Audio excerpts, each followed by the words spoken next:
실제로 겪었던 실화괴담들. 첫 번째 이야기, 90년대 점집의 무당과 폐가의 영.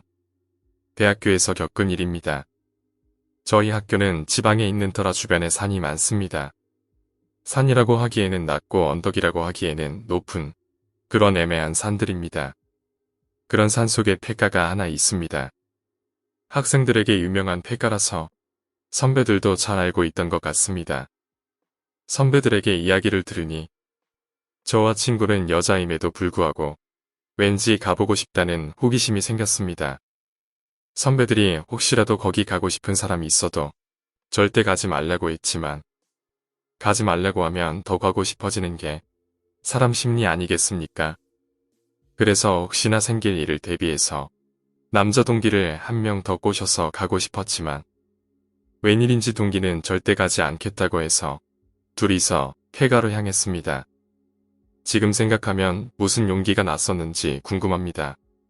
토요일, 하필이면 그날 비가 내리고 있었습니다. 폐가까지 차를 타고 가는데 사실 면허 딴 지 2개월 된 친구의 운전 실력이 더 무서웠습니다. 여하튼 언덕을 조금 오르다 보니 폐가가 바로 나왔습니다. 저희는 서로 눈치를 보다가 집 안으로 들어갔습니다. 방도 없고 낡은 마루만 보였습니다. 안에 들어가서 준비해놨던 조에 불을 붙였습니다. 거미줄이 사방에 있는 걸로 보아 사람들이 왔다간 흔적이 없어 보였습니다. 집이 넓기는 했는데 가구도 뭐도 아무것도 없으니까 조금 허무했습니다. 허무한 마음에 친구랑 몇 마디 나누고 나가려고 하는데 갑자기 바람이 불지도 않았는데 촛불이 확 꺼졌습니다. 저희는 순간 당황해서 재빨리 부둥켜 안고 주저앉았습니다. 갑자기 놀란 마음에 1분 정도 아무것도 안 하고 있었는데 구석에서 부스럭부스럭 소리가 났습니다. 친구랑 저는 진짜 너무 무서워서 제대로 서 있지도 못하겠는걸 억지로 붙잡고 있었습니다. 그때 친구가 주머니에 있던 라이터를 켜고 소리가 나는 방향으로 시선을 향했습니다. 순간 저희는 너무 깜짝 놀라서 비명도 지를 수 없었습니다. 머리를 풀어헤친 여자가 구석에 웅크리고 있었습니다. 분명 들어왔을 때는 아무도 없었는데 그 여자는 등을 돌리고 쌀 단지 같은 걸 파고 있었습니다. 저희는 너무 놀라서 비명을 지르면서 그 집을 뛰쳐나왔습니다. 정신없이 뛰어나와서 거의 구르는 것처럼 산에서 내려왔습니다.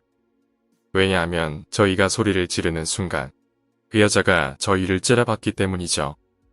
저희는 그대로 차로 직행해서 기숙사에 냅다 뛰어들어갔습니다.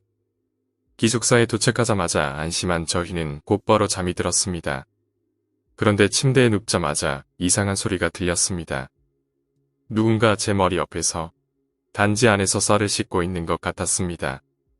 거칠게 쉬는 숨소리가 제 귓가에 바로 들렸습니다. 너무 무서워서 눈을 뜰 수 없었습니다.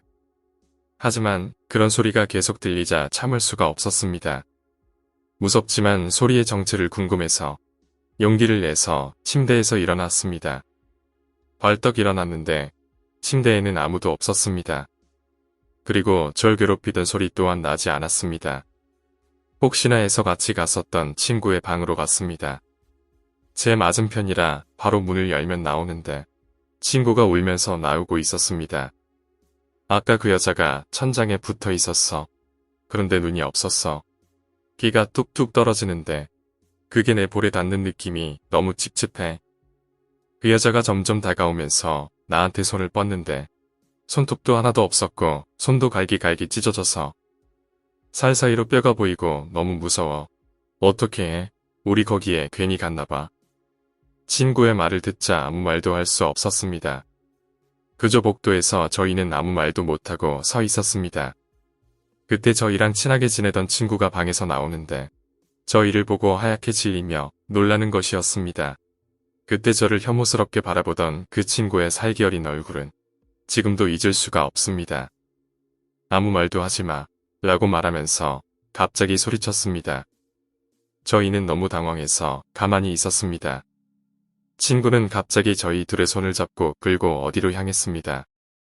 너무 당황스러워서 왜 그러냐고 했는데 친구는 저희를 확 돌아보며 화를 냈습니다. 어디서 그런 걸 달고 왔어? 저희는 너무 놀라 아무 말도 못하고 서로를 바라보며 친구가 이끄는 대로 따라갔습니다. 택시를 타고 시내로 나가는데 친구가 저희 팔목을 꽉 잡고 놓지를 않았습니다.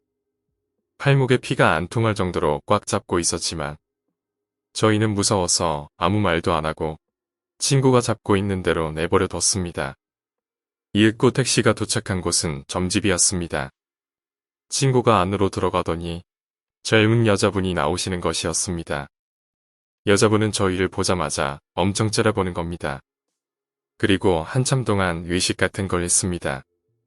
너무 정신이 없어서 무슨 일이 있었는지 기억도 나지 않습니다.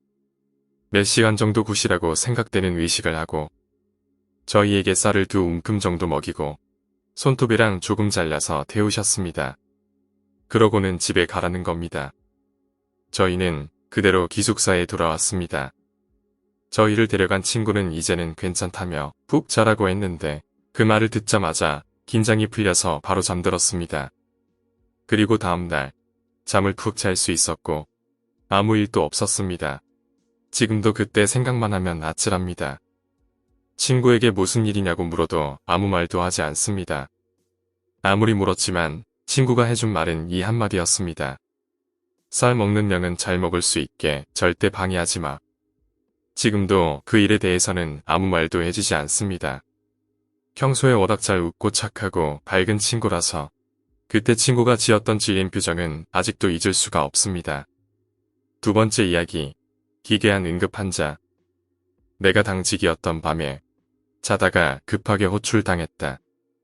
응급 상황이었고 아무튼 자주 있는 일이었다. 응급실에 가니 앰뷸런스가 병원에 막 도착했다. 앰뷸런스에 실려온 건 새까맣게 탄 시체처럼 보였다. 구급대원한테 물어보니 50대 남잔데 운전 중에 교통사고가 나서 불타는 차 안에서 빠져나오지 못하고 정신을 잃었다고 한다.